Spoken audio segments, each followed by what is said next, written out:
নমস্কার বন্ধুরা, ইউএনআই ফরএভারে তোমাদের আরও একবার ওয়েলকাম জানাই। আমি তোমাদের বন্ধু অরিন। আর আজকের এই এপিসোডটা তোমরা দেখেই বুঝতে পারছো একটা ঘুরতে যাওয়ার ব্লগ। আর গেছিলাম পাঁশকুড়ায়, আর সেখান থেকেই খুব কাছে পেয়ে গেছিলাম ক্ষীরাই। এর সাথে সাথে আরও দুটো ব্লগ আসবে, সেগুলো আরও দুটো সেখানকার বিখ্যাত মন্দির, খুব বিখ্যাত এবং জাগ্রত মন্দির নিয়ে। তো আজকের এই এপিসোডটা হচ্ছে ক্ষীরাইকে নিয়ে। সবাই এত ক্ষীরাইয়ের নাম বলে, তো আমাদেরও যেতে ইচ্ছে করছিল খুব। আর এখন দেখাবো ক্ষীরাইয়ের কীরকম পরিস্থিতি, কীরকম আছে সেখানকার ফুলের বাগান, বা কীভাবে তোমরা যাবে।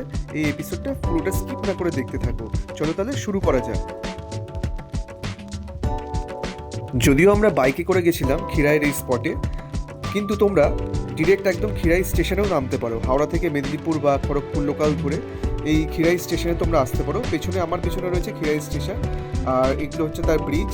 আর তার ঠিক নিচ দিয়েই যে কাঁসাই নদী আছে, সেখান দিয়েই পেরিয়ে যাচ্ছি ক্ষীরাই স্পটে।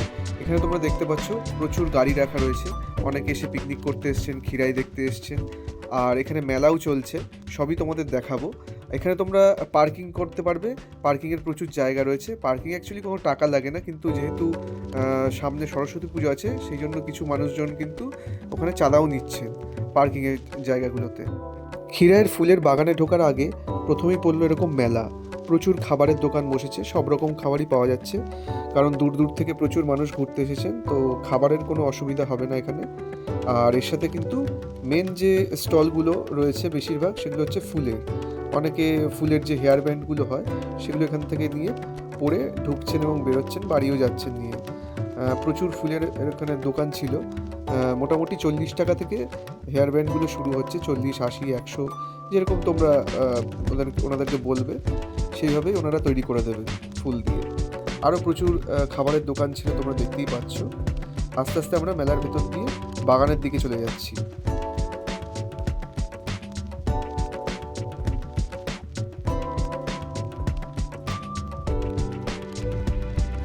চলো এবার তোমাদের ক্ষীরাইয়ের বাগানের ভিতরটা ঘুরিয়ে দেখাই।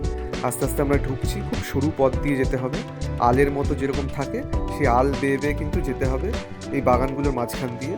দেখতেই পাচ্ছ বিঘা বিঘা ফুলের বাগান রয়েছে। আর সামনেই এখানে প্রচুর দেখতে পাচ্ছ গাঁদা ফুলের চাষ হয়েছে, এর সাথে সাথে অন্যান্য ফুল ও সবজির চাষও হয়েছে।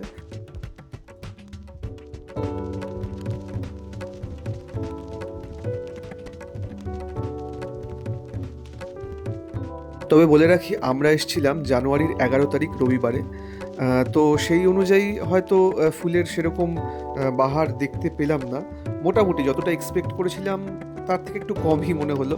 হয়তো ডিসেম্বর বা ডিসেম্বরের শেষ দিকে যতটা ফুলের ফলন ছিল, এখন সেরকম ফলন দেখতে পেলাম না। মোটামুটি একটা দেখতে পেলাম। আর ভিউগুলো কিন্তু অসাধারণ ছিল। এই যে সর্ষে ক্ষেতের মাঝখান দিয়ে দেখতে পাচ্ছি যে দূরে ব্রিজ দিয়ে ট্রেন যাচ্ছে, দারুণ লাগছিল দেখতে। তার সাথে সাথে তোমাদের দেখায় কাঁসাই নদী। যদিও জল কম ছিল, বর্ষার সময় কিন্তু এগুলো প্রচুর জল থাকে এই নদীতে। আর নিচে কিন্তু বোটিংয়েরও ব্যবস্থা ছিল। তবে পিকনিক করার জন্য কিন্তু এই নদীর ধারগুলো বা এই স্পটটা কিন্তু অনেক অপরিচ্ছন্ন হয়ে রয়েছে। তো আমাদের সবাইকেই এই জিনিসটা খেয়াল রাখতে হবে যে যারা পিকনিক করছেন বা ঘুরতে যাচ্ছেন, এই জায়গাটাকে যেন পরিচ্ছন্ন সুন্দরভাবে রাখা যায়, তবেই তো ক্ষীরাই দেখতে ভালো লাগবে আগের মতো। এছাড়া জানিয়ে রাখি, এখানে কিন্তু প্রত্যেকটা বাগানের ভিতরে গিয়ে ছবি তুলতে গেলে 50 টাকা করে লাগে। এছাড়া ফটোগ্রাফার বা ভিডিওগ্রাফারেরও ব্যবস্থা রয়েছে ওখানে, ওনারা ছবি তুলে দেন 15 টাকা করে পার পিস ছবি। আর সিনেম্যাটিক ভিডিও করাতে গেলে মোটামুটি 100-150 টাকা করে ওনারা চার্জ করেন।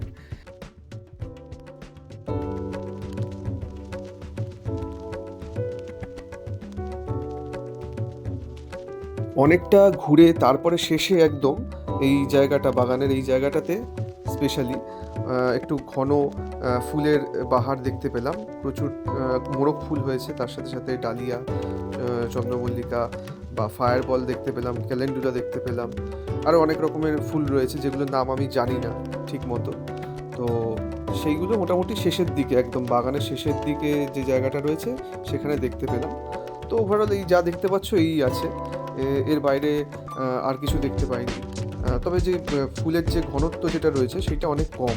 হয়তো অনেক জায়গায় এরকমও দেখা গেছে যে ফুল তুলে ফেলা হয়েছে। তবে তোমরা যারা ক্ষীরাই যাওয়ার প্ল্যান করছো, ইমিডিয়েটলি ঘুরে আসো, কারণ এরপরে জানি না কতটা ফুলের কন্ডিশন কী থাকবে। মোটামুটি এখন যা আছে দেখে ভালো লাগবে, এরপরে হয়তো গরম পড়ে গেলে এতটা থাকবে না। কলকাতা বা কলকাতার আশেপাশে যারা থাকো তারা কিন্তু দিনের দিনে গিয়ে আবার ফিরে চলে আসতে পারো এই খিরাই থেকে। আর যেতে খুব একটা ঝামেলার কিছু নেই। আর টিকিট ভাড়া হাওড়া থেকে কিন্তু মাত্র 20 টাকা করে জনপ্রতি। সবচেয়ে ভালো সকাল সকাল যেতে পারলে। মোটামুটি তোমরা হাওড়া থেকে 8টার যে মেদিনীপুর লোকাল আছে সেটা ধরলে কিন্তু একদম 10টার মধ্যে খিরাই পৌঁছে যাবে।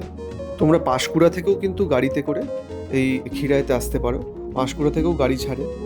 আর সবচেয়ে ভালো বলবো যে ট্রেনে করে আসাই ভালো, ডিরেক্ট তোমরা আসতে পারবে। আর এই মেলাতে ঢুকতে কিন্তু কোনো এন্ট্রি ফি লাগে না। খিরাই ঘোরা আমাদের কমপ্লিট হয়ে গেল, এবার আমরা যাবো একটা অন্য জায়গায়। আজকের ভিডিওটা এখানে শেষ করছে। ভিডিওটা ভালো লাগলে লাইক করে দিও আর বন্ধুদের সাথে শেয়ার করতে একদমই ভুলো না। আবার দেখা হচ্ছে খুব তাড়াতাড়ি। আর নতুন বন্ধুরা যারা প্রথমবার আমাদের চ্যানেলটা দেখছো এই ভিডিওর মাধ্যমে, প্লিজ চ্যানেলটাকে সাবস্ক্রাইব করে পাশে থাকা বেল নোটিফিকেশনটা অন করে দিও। চলো আজকের ভিডিওটা এইটুকুই, এবার অন্য জায়গায় যাবো, সেটা তোমরা নেক্সট ব্লগে দেখতে পাবে। চলো টাটা।